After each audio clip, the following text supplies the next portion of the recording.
Foi. Oi, gente, então bora lá. Eu vou dar continuidade, fazer a parte 2, como eu havia prometido pra vocês, da live, né, que eu fiz passada. Que basicamente, enfim, é baseada nesse livro aqui da Rudina Scola. Foi isso que suscitou, né, o meu interesse por toda essa discussão nesse momento específico, né, enfim, o interesse ele já estava há bastante tempo presente, mas nesse momento específico foi justamente isso, né, a leitura desse livro dela, porque a leitura do livro da Rudina Scola assim, deixa eu primeiro fazer uma contextualização, né. Eu soube da existência desse livro da Rudina Scola quando eu ainda estava em Paris fazendo meu doutorado de sanduíche. Por quê? Porque ela foi publicado, né, o livro lá, basicamente na mesma época. Então, quando eu soube do livro, eu soube através da boca de pessoas que já estavam completamente, assim, tomadas, né, pelas questões que a Rudina Scola traz no livro. E claro que são pessoas que têm uma visão completamente contrária, né, não conseguem enxergar determinadas questões que são alarmantes e que são questões óbvias, né, que são questões factuais, inclusive justamente porque elas estão mais preocupadas em defender determinadas ideologias do que se ater aos fatos. Isso é uma realidade, né? Se a gente for parar para pensar, por exemplo, isso é algo que eu sempre explico para os meus alunos de psicologia social. O que é a ideologia? A ideologia é a deturpação da realidade. Assim, trocando em miúdos, né, falando papum aqui pra vocês, ideologia é literalmente a deturpação de uma realidade. Existe uma realidade, a ideologia vem e corrompe essa realidade, modifica a estrutura basilar dos fatos que já estão ali completamente constituídos, né? Então, alguém que é ideológico, e depois a gente pode entrar no mérito da questão, né, para saber se existiria alguém não ideológico, enfim, a gente poderia entrar no mérito. Eu acho que, no final das contas, os filósofos cristãos, eles ajudam muito nesse sentido, né, porque para você não ser ideológico, você tem que ter um amor à verdade.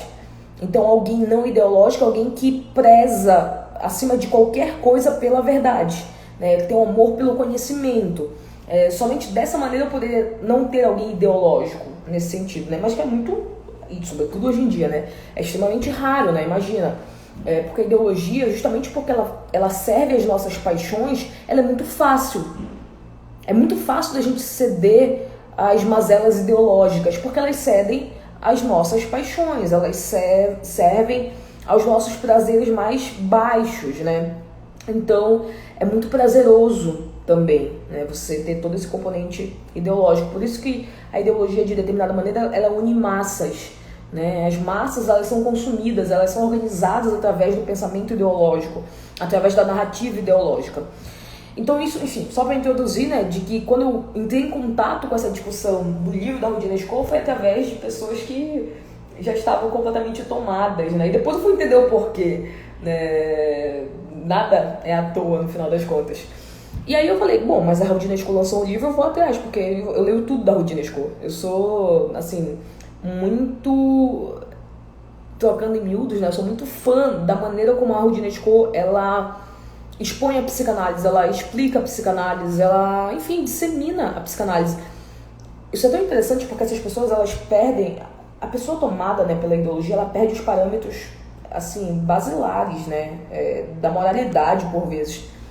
É um absurdo alguém que foi constituído, alguém que foi criado por determinado sujeito, porque precisou inclusive desse sujeito para aprender determinadas coisas, dizer que essa pessoa simplesmente ela tem que ser apagada da história, ela tem que ser renegada, porque ela falou alguma coisa que você não gostou.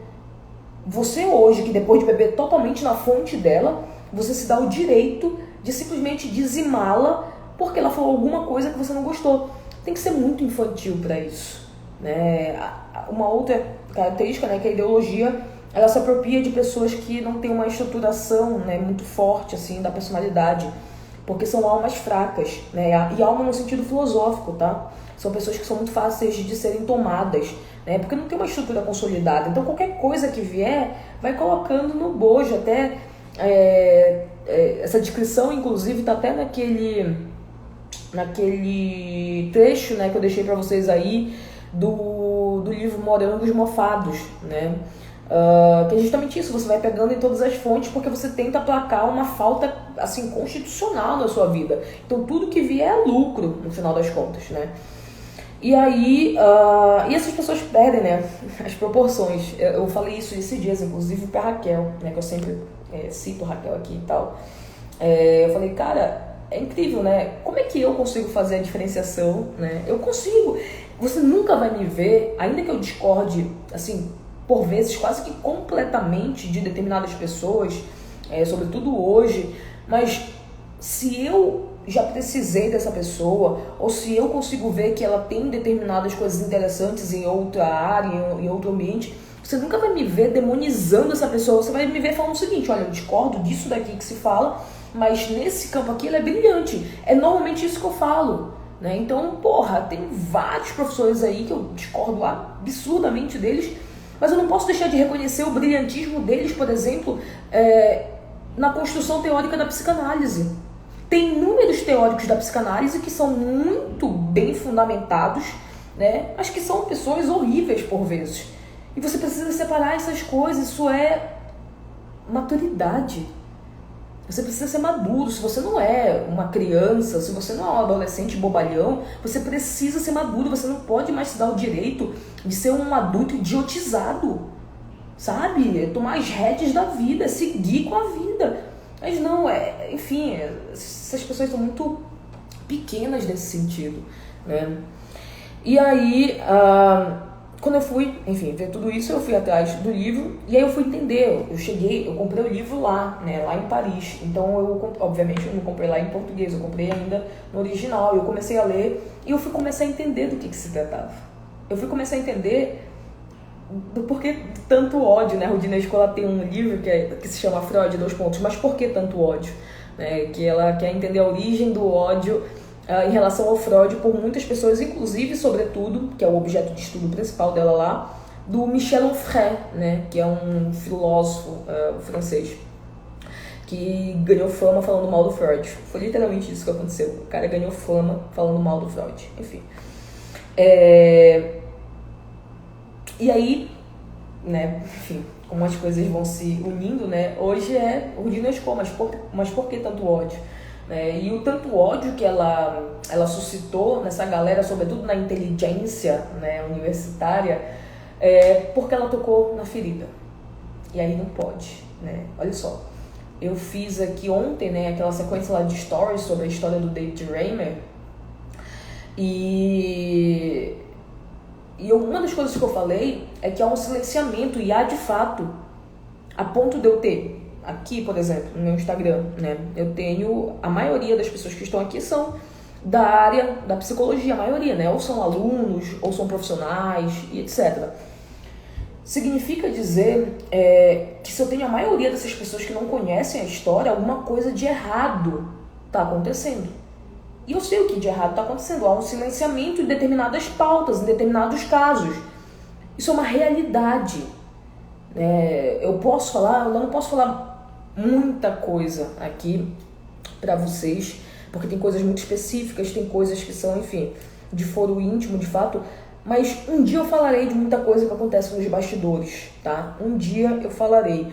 E vocês não fazem ideia. Vocês não fazem, se vocês não conseguem perceber o outro lado, ou se vocês, inclusive, não são da área, vocês não fazem ideia do que é, por vezes, o ambiente universitário, sobretudo nos cursos de ciências humanas. Vocês não fazem, vocês só têm acesso aos clichês que são falados e que já são absurdos, né, por si só. Mas se vocês conhecessem a realidade dos fatos, do que de fato acontece, vocês ficariam chocados, porque são coisas muito pesadas que acontecem nesse ambiente, muito pesadas de fato. Né? Aquilo que a gente tem acesso, né, à consciência, aquilo que chega ao social, né, já é tipo a transformação do que iniciou realmente ali, né? Que são coisas por vezes muito pesadas. As pessoas, elas destroem a vida de determinadas pessoas simplesmente por discordar delas. Não é porque a pessoa é um bandido, não é porque a pessoa é um criminoso e nada, é porque ela discordou. E você vai ver que não pode.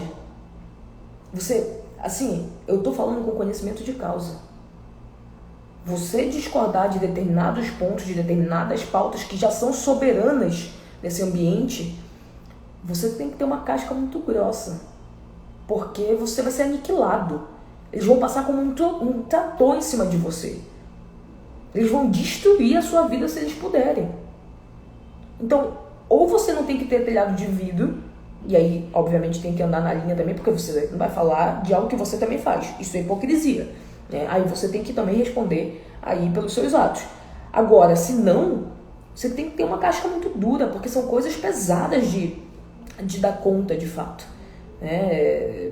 Você tem que ter ali uma formação muito consolidada, porque às vezes você sente, né? Você sabe que você está fazendo tudo certo, você sabe que você não é maluco, você sabe que você está vendo que 2 mais 2 são 4, mas se tem uma boiada querendo passar em cima de ti, bicho, se tu não for forte, tu cais e tu vai ser esmagado, né? Então, quando eu digo isso, por vezes, eu falo isso também como um alerta de quem está do lado de dentro, com quem sabe exatamente o que está acontecendo, né? Não é brincadeira. Então, quando eu falo para vocês se fortalecerem, é porque vocês vão precisar disso.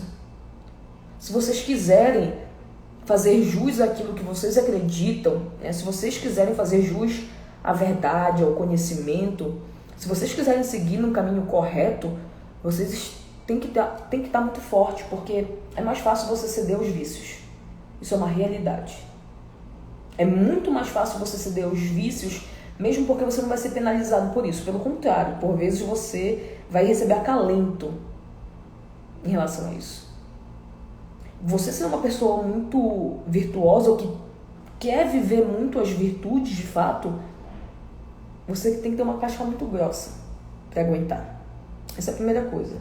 E eu até acho que a Rodine Escô tem, né? Porque, bom, eu não tô falando aqui de uma menina. Eu não tô falando aqui da Jéssica, né? De Belém do Pará, que tem 30 anos, não. Eu tô falando da Rodine Escô. Eu tô falando da Rodine Escô, que ela tem uma história aí, mais de, sei lá, certamente mais de 70 anos aí em relação à psicanálise. Ela já é uma senhora ali de seus 80 e poucos anos, então ela já tem esse entrelaçamento desde o início, né? Desde quando começou a fazer análise, começou a estudar, enfim. Então já é bastante tempo. E de conhecimento, de fato, pelo menos, conhecimento na área, tá? Ela sendo referência na área. Pelo menos 55, 60 anos. Então, já é alguém que, enfim, pode falar determinadas coisas e que talvez consiga aguentar, né?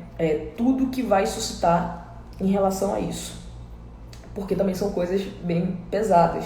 Eu poderia dar inúmeros exemplos aqui para vocês de pessoas que tinham ali um lastro na carreira e por discordar de alguma questão e por não concordar com alguma coisa, se portar dessa maneira, inclusive tendo a sua própria opinião, sofrendo represálias a ponto de tentarem acabar com a vida dessa pessoa. É por isso que a Raquel, ela sempre fala do livro, né, do Philip Roth, do A Marca Humana.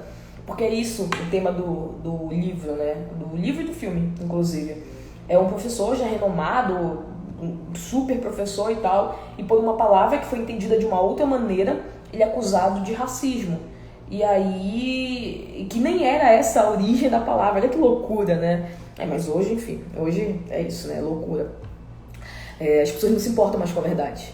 Se você mostrar, por exemplo, que denegrir não tem nada a ver com racismo, etimologicamente falando, na origem da palavra, eles não se importam. Por quê? Porque eles só querem funcionar através da paixão. Então, se é mais fácil pro meu funcionamento apaixonado eu entender isso de maneira emocional, é isso que eu vou fazer. Mas a verdade diz outra coisa. Foda-se a verdade. Pra que a verdade? Né? Aí querem relativizar a verdade. Não, mas você tem que entender que a palavra é denegrir, de negro. Não tem absolutamente nada a ver. Primeira coisa. Não tem absolutamente nada a ver. Tá? É diferente, por exemplo, e aí para fazer aqui, né, um paralelo, é diferente da palavra judiar.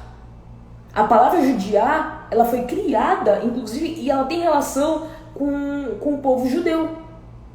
Então olha como são coisas distintas, né? O judiar de fato tem, mas uma palavra que não tem absolutamente nada a ver com racismo é tomada de maneira emocional, apaixonada, como se assim fosse.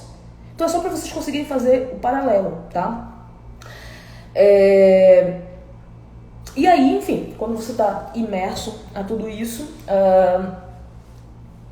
isso começa a guiar a sua vida, né? Isso começa a fazer com que você fique mais reticente de falar determinadas coisas, de funcionar de determinada maneira.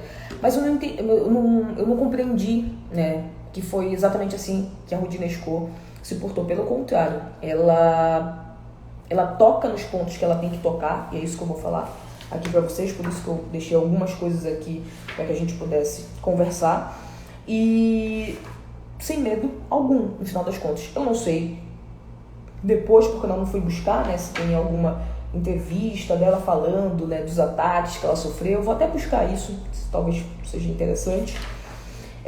Mas ela simplesmente expõe absolutamente tudo, né, prezando ali pelo entendimento concreto dos objetos de estudo que ela está discutindo no final das contas.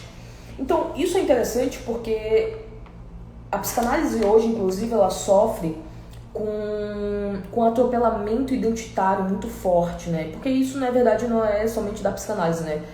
Sobretudo as áreas de ciências humanas, elas estão sendo modificadas por conta desse identitarismo muito forte, né? Esses nichos que vão sendo criados, essas leituras muito bem uniformizadas de determinados grupos, isso está tomando conta, de fato, da psicanálise e dos cursos de ciências humanas de maneira geral. Aliás, conversando com outros amigos, né, que são de outras áreas, sobretudo áreas biológicas, tipo medicina, eles me dizem que não é mais somente das ciências humanas, né, isso está tomando conta de tudo.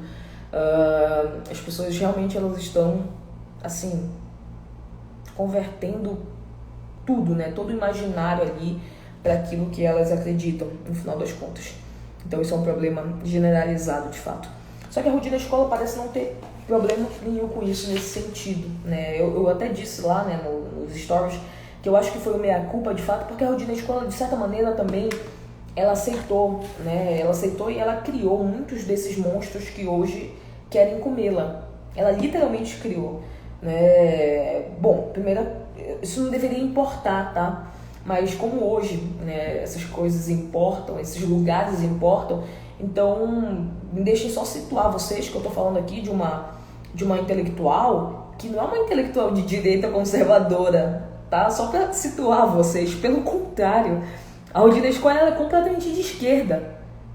Completamente de esquerda, né? Você vê isso de maneira visível, né? Na maneira como ela descreve determinados acontecimentos, da maneira como ela lê a realidade, isso de maneira pessoal, tá?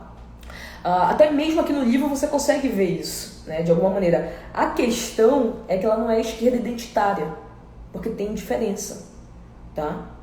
Primeiro de tudo, e ela fala isso, né? A esquerda hoje, da maneira como ela está se apresentando, sobretudo no progressismo, ela não é mais aquela esquerda, né, do proletariado, né, aquela discussão entre o chefe, os proletários. Não é mais essa esquerda a que está ganhando, né, espaço social, sobretudo por conta do advento da internet, tá? A esquerda hoje é a esquerda identitária. E isso a Rudina Scoe ela não é. E eu até entendo por que ela não é. Porque ela é psicanalista. Desculpa, não dá. E assim, você... Tá, eu não vou nem fechar, né, a discussão, mas eu vou abrir. Você pode dizer, não, mas a minha vida pessoal e tal. Ok, você pode, você tem direito, você tem razão. A questão é que, de alguma maneira, em determinadas coisas, isso vai bater em algum momento com algo que foi trabalhado na psicanálise que não convém para esse posicionamento identitário. É isso. Aí o que você vai fazer quando você chegar nesse ponto? Você vai fazer o que já faz hoje em dia? Não, mas é porque a psicanálise ela precisa ser transformada. Não, é porque a psicanálise ela parou ali com Freud. O Freud ele era um homem daquela sociedade vitoriana. Isso, né? Começam a dar os adjetivos. Ele era um homem hétero, cis. Aí você vai começar a fazer isso só para que você consiga, no final das contas, fazer com que ela se encaixote no seu mundinho pequeno e atrofiado. Bom, se você começar a fazer isso, não é psicanálise, mas as pessoas não se importam mais, né? Eu disse isso esses dias agora, né? Inclusive falando daquela relação entre professor e aluno e tal, que eu dei um exemplo do que aconteceu de fato, né? Então, o exemplo era... uma aluna, né, veio me perguntar sobre determinada questão em relação à psicanálise. E ela veio me perguntar sobre determinada questão em relação à psicanálise porque ela minimamente confia no lugar em que eu estou para que eu possa falar daquilo. Que certamente eu tenho muito mais propriedade para falar daquilo do que ela, que não conhece nada.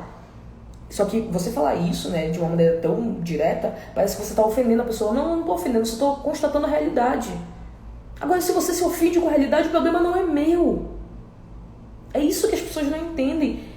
Gente, a realidade ela não se curva para entrar no seu delírio. É por isso que existe a palavra delírio. A palavra existe para mostrar que há uma realidade e há uma criação delirante. Ponto. E aí, como ela não gostou da resposta que eu dei, porque era a resposta factual, ela foi para uma professora que não tem absolutamente nada a ver com a área, que não conhece nada de psicanálise, nada, para que a professora pudesse dizer aquilo que ela queria escutar. Vocês estão entendendo a loucura? Porque isso é psicose. Isso só pode ser psicose. Isso é uma criação de uma realidade que não existe. Então é nisso que a gente está. E aí, enfim, e aí é com vocês, né? Mas é nisso que a gente está. E aí quando a Rodina Escola começa a escrever esse livro, ela vai dividindo. Então eu vou aqui fazer primeiro, né, um paralelo para vocês consigam se encontrar, tá? Mas eu sugiro que vocês, obviamente, né, eu já indiquei, eu sugiro que vocês leiam esse livro. Não é uma leitura difícil, tá? Tem um capítulo ou outro, sobretudo se você não tiver muito conhecimento de determinada área. Por exemplo, no meu caso aqui, né? Eu não tenho muito lastro, aliás, não tenho lastro nenhum nesse sentido, né?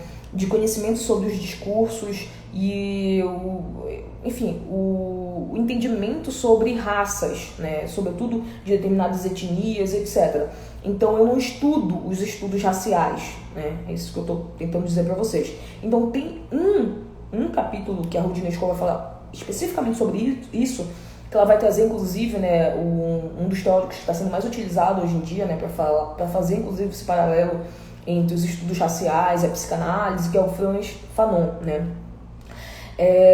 E aí ela fala disso aqui, por exemplo, eu senti mais dificuldade de entender esse capítulo, porque realmente são alguns conceitos, são alguns registros historiográficos que eu não tenho acesso, no sentido de que eu não tenho lastro de estudo específico sobre isso.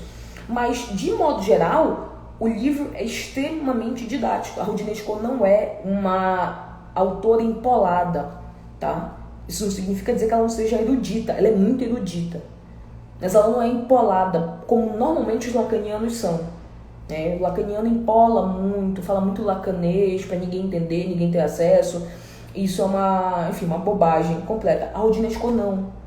A Rodina Escola é literalmente uma enciclopédia. É literalmente isso, a ponto de ter escrito junto com o Plot o dicionário de psicanálise, que é o mais utilizado e é o mais completo que a gente tem dentro da psicanálise, né? Que é literalmente o título é dicionário de psicanálise. Então você não tem esse problema, né, de compreensão aqui com a Rodina Escola. Uma coisa ou outra, se você não tiver muita leitura sobre determinadas questões. Mas, de maneira geral, tranquilaça a leitura dela. E, enfim, os capítulos são divididos da seguinte maneira, né?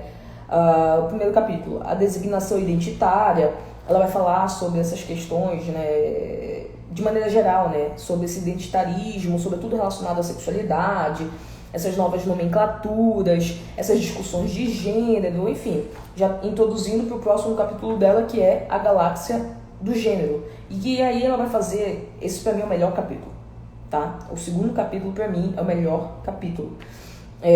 Porque aqui ela vai fazer um percurso completo desde o início, desde quando surgiu todas essas discussões, do que hoje você considera banal, né? Porque hoje todo mundo fala, então todo mundo acredita que sabe alguma coisa sobre isso, até, enfim, né? Até os primeiros teóricos, ela faz absolutamente tudo, né? Todo esse paralelo aí. E ela vai trazendo determinadas questões que poucas pessoas têm acesso e tal. E uma das coisas que ela traz aqui, isso é muito interessante, porque tem a ver com os stories que eu publiquei ontem da história do David Reimer, porque é a primeira vez que eu vejo uma psicanalista renomada, né, conhecida de fato no meio, falando sobre o caso do David Reimer, tá? Isso não é falado também na psicanálise. Isso literalmente não é falado. Você não vai ver muitos livros aí citando esse caso, falando sobre isso. Você não vai ver. Então isso aí é uma questão, de fato, dentro da psicanálise. E ela faz, né? Ela fala. Deixa eu até ver se eu consigo achar aqui pra vocês, para que eu possa falar especificamente. Ela vai falar, inclusive, né, do David Reimer, porque ela vai citar ali, né, o Kinsey, enfim. Vocês vão entender na medida em que vocês forem lendo. Cadê?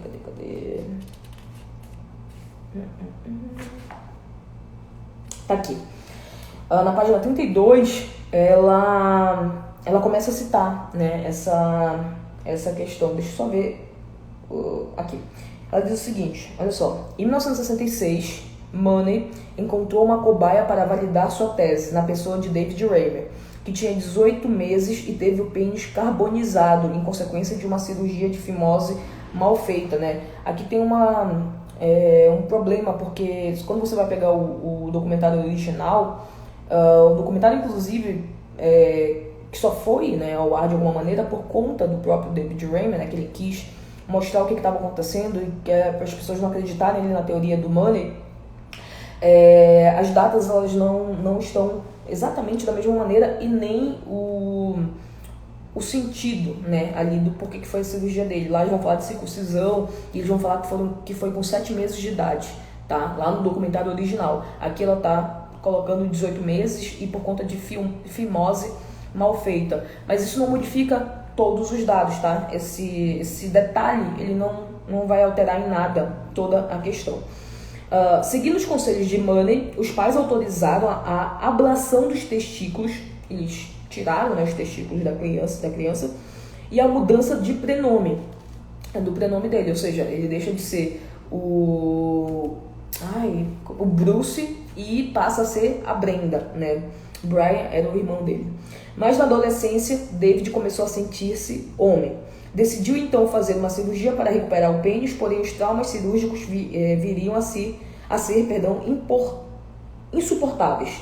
Ele cometeria suicídio. Aqui a Rodinha Escola, ela é bem direta, ela faz um resumão do que foi a história, tá? Lá para vocês eu deixei dados muito mais concretos e pormenorizados nesse sentido. A experiência de Money é ainda mais chocante porque todas as pesquisas científicas demonstram que é quase impossível criar como menina uma criança geneticamente programada para ser menino. Atacado, Money declarou-se vítima de um complô da extrema-direita. Bicho do céu. Ele sofria de distúrbios mentais e dizia-se partidário da pedofilia e das relações incestuosas. Isso é algo... Cara, eu esqueci de deixar isso lá como é que se diz? Na sequência de stories, mas eu deveria ter deixado. Eu nem lembrei, enfim, de fazer esse recorte aqui do livro dela. Mas isso é algo que ninguém fala. Inclusive no documentário não tá isso, né? Porque você vê que eles dão uma ênfase maior no sofrimento, né? Tanto do David quanto do Brian, que é o irmão dele. E que, de certa maneira, também foi uma vítima em meio a tudo isso. Pô, ele cresceu entendendo que ele tinha uma irmã, né? Enfim. Então, isso daqui é muito importante porque é a primeira vez, de fato, que alguém está expondo a verdade nesse sentido. E é a primeira vez de uma maneira mais, assim, ampla, né? Porque pode ser que um ou outro psicanalista já tenha falado, mas como não tem uma notoriedade como a da Rudina Scoe, por exemplo, como de tantos outros aí, né, que poderiam falar e que isso ganharia, né? Enfim, uma amplitude ali de sendo disseminado e tal, isso acontece agora.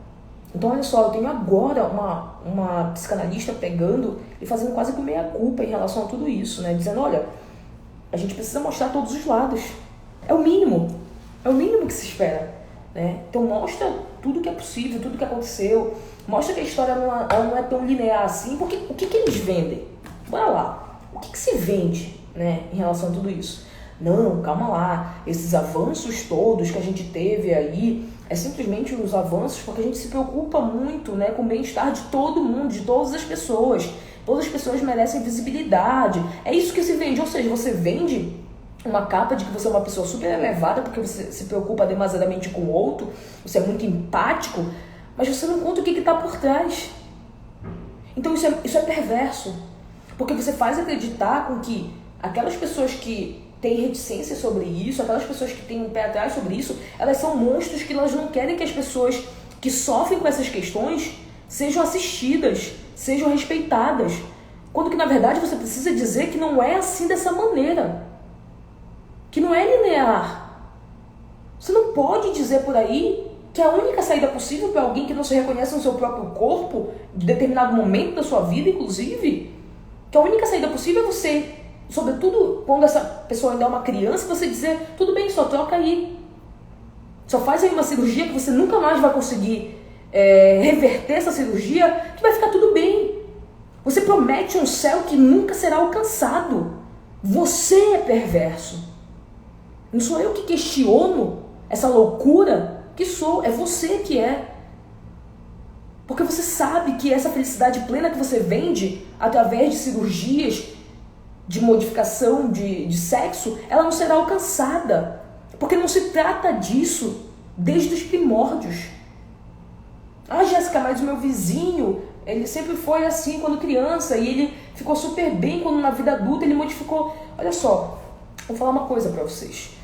E nesse ponto, inclusive, eu entro em embate com muitas pessoas que até então, até aqui, concordariam comigo. Depois já não vão concordar, né? Mas é isso, eu não me importo também.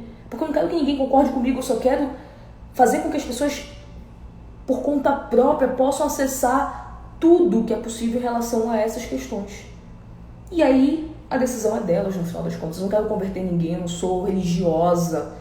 Eu não tenho que converter ninguém, eu não sou um padre, eu não sou uma pastora. Imagina! Mas eu não vou me abdicar de falar a verdade, simplesmente porque isso fere determinadas pessoas, porque são muito sensíveis à verdade. Não tô nem aí.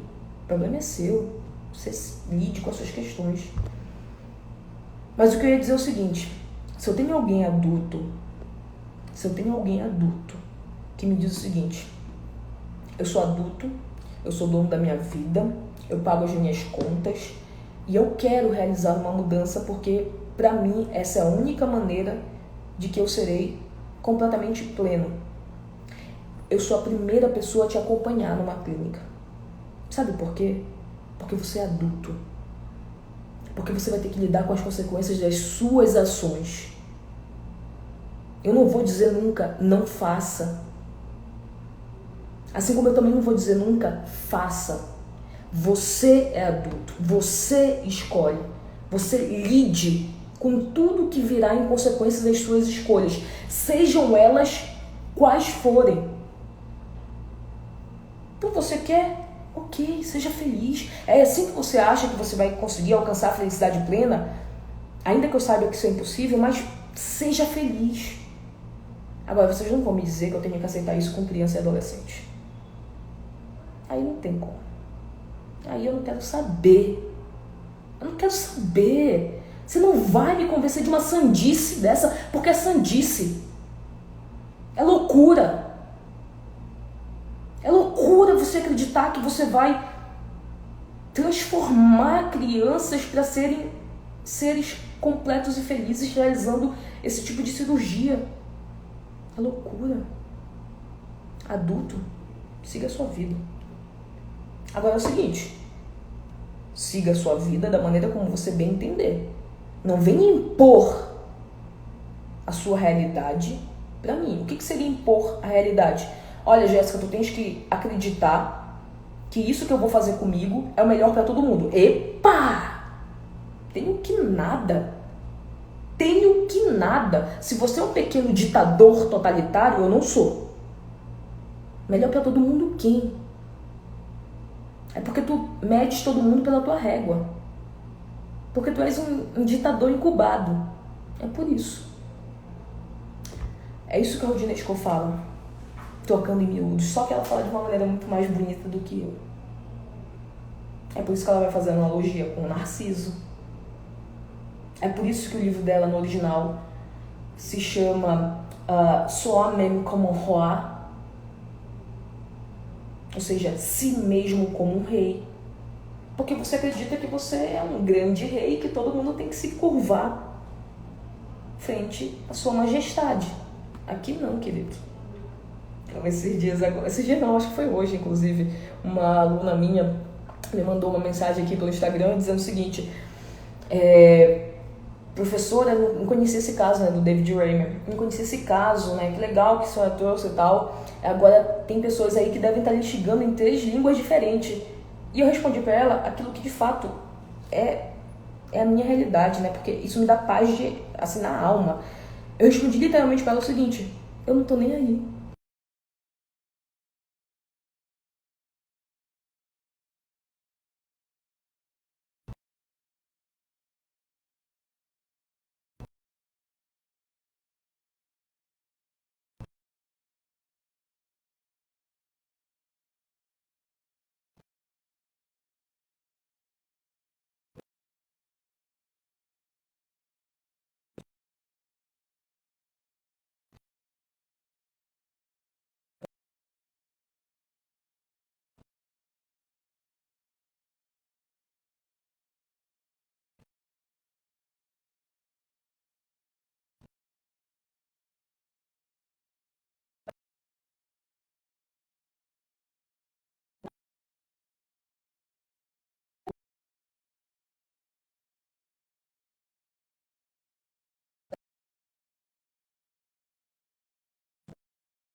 Fazer outra, porque eu acho que tá falhando.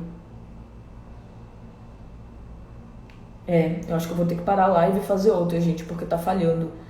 Eu acho que depois da ligação não voltou mais. Eu acho, eu não sei, né? Vou fazer o seguinte, porque já tá muito longa a mesma live. Eu vou parar aqui, eu vou dar continuidade na parte 3, tá bom? Eu ia dividir só em 2 partes, mas tem muita coisa pra falar sobre isso. Eu vou fazer mais uma live e aí eu finalizo, tá bom? Toda essa discussão. Porque realmente tem coisas que precisam ser minuciadas, né? Precisam ser faladas de uma maneira integralizada, de fato. Senão fica muito perdido. Então, como eu quero convidá-los a ler esse livro, eu quero fazer as coisas bem certinhas. Como eu não sei aonde que tá cortando, né? Se tá cortando, eu só tô vendo que tá realmente cortando aqui a live. Pra mim, pelo menos, é o que tá aparecendo pra mim, tá? Pode ser que depois que ela finalizar, ela nem tenha cortado nada. Ou não tenha cortado muita coisa. Mas como eu tô preocupada com isso aí, eu vou finalizar a live agora. E aí eu vou voltar pra parte 3, tá? Porque eu quero trazer alguns trechos aqui pra vocês, para que a gente possa corroborar aqui uma discussão que é importante em meio a tudo isso, para que vocês finalmente entendam, né, a importância desse livro, nesse momento, inclusive, a importância de alguém como a Rudina Scoe escrever esse livro e, no final das contas, o que significa, né, toda essa discussão que está tão em voga hoje, sobretudo, como ela mesma diz, né, nos campos universitários. Então eu vou finalizar agora e aí a gente dá segmento na parte 3, que eu acho que eu consigo fazer na sexta-feira. Amanhã certamente eu não vou conseguir fazer, porque amanhã eu dou aula o dia inteiro, literalmente, eu dou aula de manhã, de tarde, de noite. E hoje mais eu também não consigo, porque eu vou dar aula, depois eu vou atender no consultório e depois eu vou dar aula de novo. E aí depois eu preciso dormir, né? Porque é necessário às vezes. Então eu vou deixar a parte 3 para sexta-feira, beleza? Então eu vou finalizar por aqui. Tchau pra vocês.